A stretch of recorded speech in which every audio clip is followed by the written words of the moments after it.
నీళ్ళల్లో చెంబు ముంచినట్టు ఏంది మాయా సప్పుడు? ఓ మై గాడ్, కప్పులు మారిపోయినట్టున్నాయి.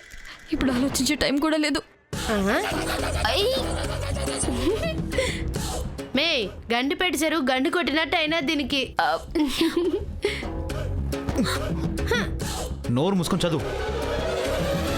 నోరు మూసుకొని పైకి చదవాలా, మనసులో చదువుకోవాలా అంటారు? నోరు మూసుకున్నాక ఎలా సౌకర్యంగా ఉంటే అలా చదువుకో. డౌట్ డౌట్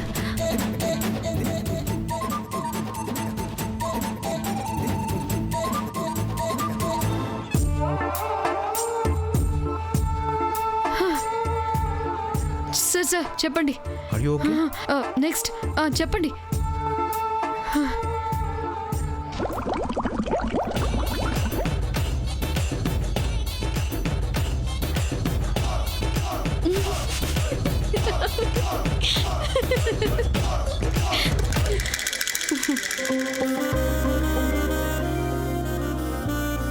అమ్మా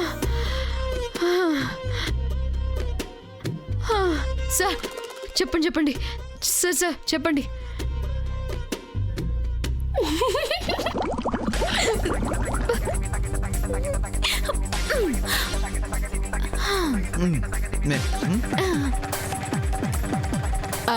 నందిక, నేను వేసిన మందు భూమి మీద బాగా పనిచేసిందా? అక్కడ కాదు మమ్మీ, ఇక్కడ పనిచేసింది. అయ్యో, కప్పెలా మారింది నందిక?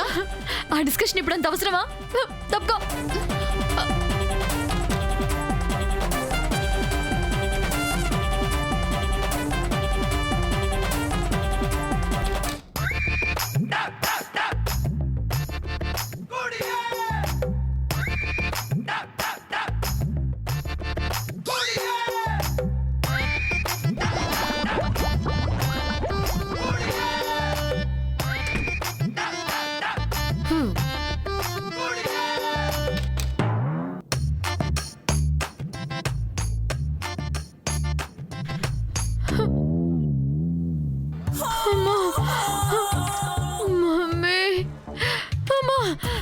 నందిక, నందిక, అమ్మా నందిక,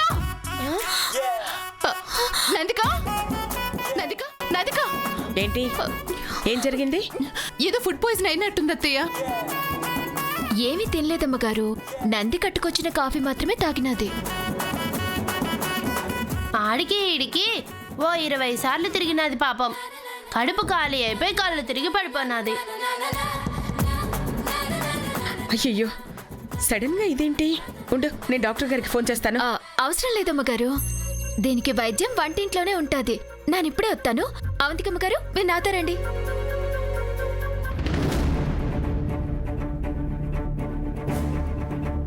అదే కాఫీ అందరికీ ఇచ్చింది కదా, నందికకు మాత్రమే ఇలా జరగడం ఏంటి?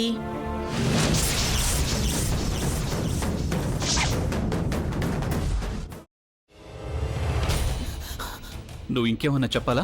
ఇంకేమన్నా అబద్ధం చెప్పాలనుకుంటే చెప్పేయి. నేను చూడాలనుకుంటున్నాను నన్ను మోసం చేయడానికి నువ్వు ఎంత నీచానికి దిగజారగలవు అని. ఎందుకు ఆలియా, ఎందుకు నువ్వు ఇలా చేసావు? నీకు తెలుసు కదా, నానమ్మ తర్వాత నీ ఒక్కదానిని కదా నేను పూర్తిగా నమ్మేది. ఏమన్నావు నువ్వు? ఈ మధ్య అన్నిటినీ మర్చిపోతున్నావా? అది చాలు. వాటిలో ఉన్న శక్తి విషయాన్ని గ్రహించి మనకు వివరిస్తాయి.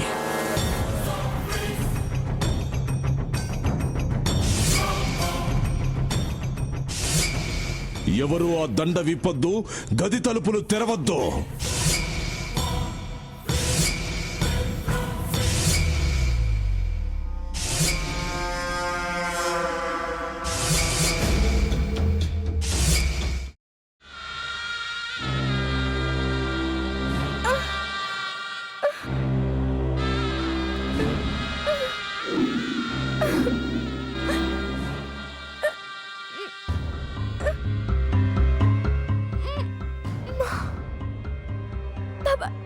వద్దు బాబాయ్, నేను చేయొద్దు బాబాయ్, ప్లీజ్ బాబాయ్. నీకు నిజం తెలిసినప్పుడే నా ఆలోచనలో నువ్వు చచ్చిపోయావు. అబ్బా ప్లీజ్ కొంచెం తినండి ప్లీజ్. భీమారావు గారు మీరా? ఇగో మీరా కాదు సక్కుబాయ్. అవును, మీ పనామే లేచిపోయిందని చెప్పి కంప్లైంట్ ఇచ్చినావు కదా. రేయ్, ఆయన కంప్లైంట్ ఇచ్చింది లేచిపోయిందని కాదు, కనిపించడం లేదు అని. అట్లానా? సరే మేడం. ఇడియట్. ఆ వంట మనిషి పేరేంటన్నారు? రత్తాలు మేడం. ఏం పెద్ద మంచి, నీ వంట మంచిని కూడా మేడం అని పిలుస్తావా? రేయ్ హాఫ్ బ్రెయిన్,